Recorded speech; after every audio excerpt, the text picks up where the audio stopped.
Pengamat politik Universitas Bosowa Arif Wicaksono menyebutkan, mundurnya Wali Kota Makassar Dani Pomanto dari Partai Nasdem berkaitan dengan kasus hukum yang tengah bergulir di Makassar. Ia menduga mundurnya Dani dari Nasdem untuk mengamankan dirinya dari jeratan kasus hukum. Kabar hengkangnya sang wali kota dari partai yang mengusung namanya dalam kontestasi Pilwalkot Makassar 2020 lalu menjadi perbincangan hangat di kalangan elit politik di Sulsel.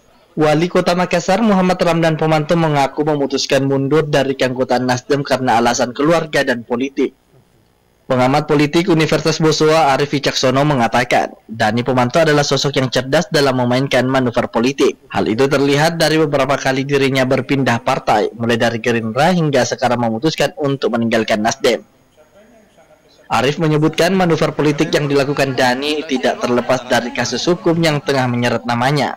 Belakangan ini Dani memang beberapa kali dipanggil oleh pihak kejaksaan termasuk menghadiri sidang sebagai saksi di pengadilan. Kemarin itu saya mendapat informasi juga bahwa setelah dia mengundurkan diri dari Nasdem, kabarnya dia masuk PDIP. Sebelumnya juga seperti itu. Kenapa dia masuk ke Nasdem juga karena pada saat itu pilihannya paling rasional buat Pak Dani adalah Nasdem ya, karena Nasdem pada saat itu masih menguasai, dalam tanda petik masih menguasai kejaksaan. Sekarang kejaksaan sudah nggak dalam kontrol Nasdem lagi, jadi mungkin Pak Dani berpikir untuk apa saya bertahan di Nasdem. Gitu. Jadi disitulah kelincahannya Pak Dani.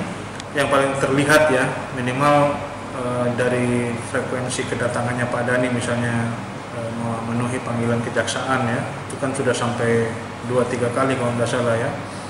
Itu sudah cukup lah barangkali bagi Pak Dani untuk menyimpulkan bahwa wah saya nggak perlu lagi kayaknya bernaung di bawah Nasdem. Kenapa? Karena Nasdem juga punya masalah gitu kan, dan itu sudah lama sebetulnya.